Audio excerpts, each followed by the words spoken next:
किसी भी इंसान के दिल तक जाने का रास्ता उस इंसान के पेट से जाता है। लेकिन अगर इस इंसान का पेट ही सही ना हो तो फिर क्या होगा? इसलिए ये बहुत जरूरी है कि सामने वाले का पेट सही हो और उसका डाइजेशन सिस्टम सही से काम कर रहा हो। अगर आपका कोई अपना डाइजेशन सिस्टम के सही से फंक्शन ना करने की वजह से प्रॉब्लम फेस कर रहा हो, तो आप क्या करेंगे? जाहिर सी बात है, आप उन्हें योग करने की सलाह देंगे, जिसमें उनकी प्रॉब्लम के क्योर होने के 100% चांसेस होते हैं। योग और आसनों के जरिए डाइजेस्टिव सिस्टम को बेहतर बनाने की इस कड़ी में सबसे पहले हम बात करने वाले हैं इरिटेबल बाउल सिंड्रोम की। क्या आपने आईबीएस या इरिटेबल बाउल सिंड्रोम जैसे डिसऑर्डर के बारे में पहले सुना है? भले ही आपने इस सिंड्रोम का नाम ना सुना हो, लेकिन आप इसके सिम्टम से अच्छी तरह अवेयर होंगे। इरिटेबल बाउल सिंड्रोम एक बहुत ही नॉर्मल डिसऑर्डर है जो हमारे पेट में लार्ज इंटेस्टाइन या जिसे हम बड़ी आंत भी कहते हैं, उसे इफेक्ट करता है। इस सिंड्रोम से इफेक्टेड लोगों के पेट में जलन, दर्द, मरोड़, जकड़न, एसिडिटी के साथ साथ डायरिया और कॉन्स्टिपेशन या कब्ज जैसी शिकायत भी देखी गई है। ये प्रॉब्लम जब शुरू होती है तो बहुत ही छोटे छोटे सिम्टम्स हमारे शरीर में दिखाई देते हैं, जिसे हम अक्सर इग्नोर कर देते हैं, और इससे ये डिसऑर्डर आगे बढ़कर एक क्रॉनिक एलिमेंट का रूप ले लेती है। डॉक्टरों के मतानुसार ये एक ऐसी बीमारी है जिसका इलाज कम समय में नहीं हो सकता। ना ही इस बीमारी की कोई ऐसी दवा है जिसको खाने से आप तुरंत ठीक हो जाएं। ये बीमारी आपको लंबे समय तक परेशान कर सकती है और इससे बचने के लिए आपको अपना भरपूर ध्यान रखने की जरूरत होती है। आईबीएस की अगर बात की जाए तो ये कोई जानलेवा बीमारी नहीं है। बहुत से लोगों में इस बीमारी के सिम्टम्स को खान पान में चेंज और अपने डेली रूटीन में चेंज के जरिए ही मैनेज किया जा सकता है। बहुत ही कम लोगों में ये एलिमेंट एक क्रॉनिक डिसऑर्डर का रूप लेती है, लेकिन कुछ मुश्किल सिचुएशंस में आईबीएस डेंजरस भी हो सकता है। कई बार इससे आगे जाकर आपको कोलोरेक्टल कैंसर का भी सामना करना पड़ सकता है। अगर कोई इंसान आईबीएस से पीड़ित है तो डॉक्टर उन्हें अपनी डाइट और लाइफस्टाइल में चेंज के साथ साथ कुछ मेडिसिन भी देते हैं। इसके साथ ही डॉक्टर उन्हें फिजिकली फिट रहने और एक्टिव रहने की सलाह भी देते हैं। अब आप सोच रहे होंगे कि आपको आईबीएस जैसा कोई क्रॉनिक डिसऑर्डर नहीं है, और हम मानते हैं कि आप बिल्कुल ठीक कह रहे हैं। लेकिन क्या आप भी अक्सर होने वाले कॉन्स्टिपेशन या डायरिया जैसी परेशानियों से जूझ रहे हैं? अगर ऐसा आपके साथ है तो आपको अलर्ट हो जाना चाहिए। हो सकता है आप भी आईबीएस से पीड़ित हों। अब प्रॉब्लम्स की बात तो हो गई, सॉल्यूशन भी तो जरूरी है ना? तो चलिए आईबीएस जैसे नॉर्मल लेकिन वक्त के साथ सीरियस हो जाने वाले सिंड्रोम के सॉल्यूशन की ओर चलते हैं, क्योंकि ये सॉल्यूशन हमारे भारत की प्राचीन संस्कृति में छिपा हुआ है। साल 2018 में आईबीएस को लेकर एक रिसर्च की गई थी, जिसके तहत 2008 लोग जो इरिटेबल बाउल सिंड्रोम से परेशान थे, उन सभी को एक खास तरह की डाइट दी गई। ऐसी डाइट जिसकी एडवाइस डॉक्टर इस सिंड्रोम से परेशान लोगों को देते हैं। पूरे 3 हफ्ते तक इन लोगों ने इसी डाइट चार्ट को फॉलो किया, लेकिन इनमें से बहुत ही कम लोगों को, जिनकी संख्या लगभग 10 से भी कम थी, उन्हें आईबीएस के सिम्टम से थोड़ी राहत मिली। पर बाकी लोग उसी तरह से परेशान थे। ज्यादातर लोगों को इरिटेबल बाउल सिंड्रोम के सिम्टम से कोई राहत नहीं मिली, बल्कि उनकी परेशानी पहले की तरह ही बनी हुई थी।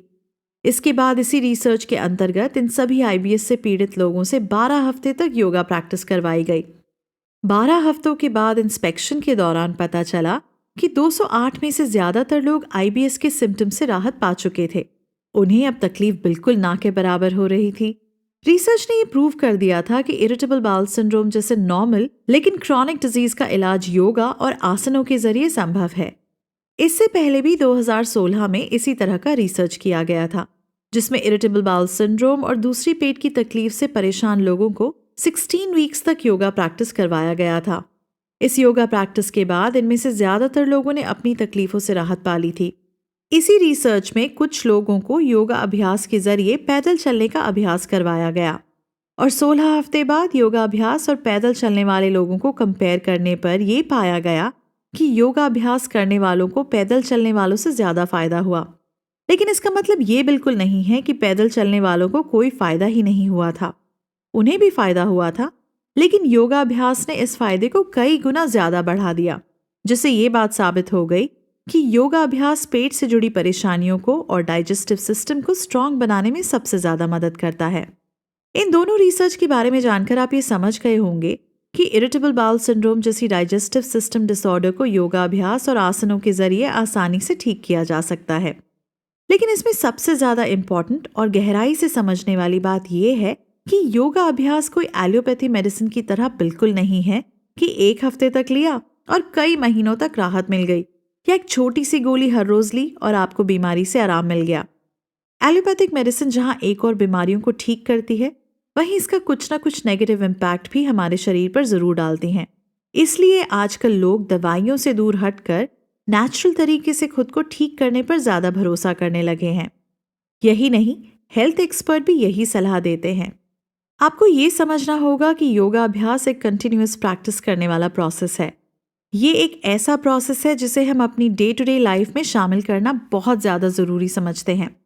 जब योगा अभ्यास आपकी लाइफस्टाइल, आपकी जिंदगी का एक इम्पॉर्टेंट पार्ट बन जाता है, उसके बाद न सिर्फ इरिटेबल बाउल सिंड्रोम बल्कि कई तरह की बीमारियों से आप निजात पा सकते हैं। खास तौर पर योग आपके डाइजेस्टिव सिस्टम को 4 गुना ज्यादा मजबूत बना देता है। डाइजेस्टिव सिस्टम के मजबूत होने से कई लोग सिर्फ ये समझते हैं कि आपका खाना अच्छी तरह से पच जाएगा और आपको पेट में किसी भी तरह की तकलीफों का सामना नहीं करना पड़ेगा, लेकिन ये बात सही होते हुए भी काफी हद तक गलत है। दरअसल डाइजेस्टिव सिस्टम और पाचन तंत्र हमारे मेटाबॉलिज्म से जुड़े हुए हैं। ये न सिर्फ हमारे द्वारा खाए गए भोजन को तोड़कर उसे पचाने में हमारी मदद करता है, बल्कि इसी डाइजेस्टिव सिस्टम और मेटाबॉलिज्म के जरिए ही भोजन में मौजूद सभी न्यूट्रिएंट्स जैसे मिनरल्स, विटामिन, प्रोटीन हमारे शरीर के द्वारा अब्जॉर्ब होते हैं, जिससे हमें जिंदगी जीने के लिए ताकत मिलती है। इसलिए योगा अभ्यास हमारे डाइजेस्टिव सिस्टम के लिए और हमारे पूरे शरीर के लिए बहुत ज्यादा जरूरी है। ये तो हुई सेहतमंद बनने की जरूरी हिदायत, लेकिन अगर आप सेहतमंद और तंदुरुस्त रहने के साथ साथ खूबसूरत भी दिखना चाहते हैं, आप चाहते हैं कि आपका बॉडी शेप बिल्कुल परफेक्ट हो, तो आपको योग को अपनी जिंदगी में शामिल करना नहीं भूलना चाहिए। चलिए इससे जुड़ा एक सवाल मैं आपसे पूछती हूँ। बताएं वो कौन है जिनका शरीर बहुत भद्दा नजर आता है? इस सवाल का एक सीधा सा जवाब है ऐसे लोग जिनकी बेली निकली हुई होती है या फिर जिनके पेट का साइज बहुत बड़ा होता है। बिगड़ी हुई बेली के साथ उनका बॉडी शेप भी पूरी तरह से बिगड़ जाता है और वो दिखने में अच्छे नहीं लगते। इसलिए अगर आप अपने डाइजेस्टिव सिस्टम को हेल्दी बनाए रखने के साथ साथ अपनी बेली को कम करना चाहते हैं, आप अपने बेली को परफेक्ट शेप देना चाहते हैं, तो आपको योगासनों का निरंतर अभ्यास करना चाहिए। क्योंकि एक्सपर्ट भी ये मान चुके हैं कि अलग अलग तरह की एक्सरसाइज की तुलना में योग अभ्यास के जरिए बेली को सही शेप दिया जा सकता है। ये बेली फैट कम करने में सबसे जल्दी मदद करता है। इस एपिसोड को यहीं पर विराम देते हैं।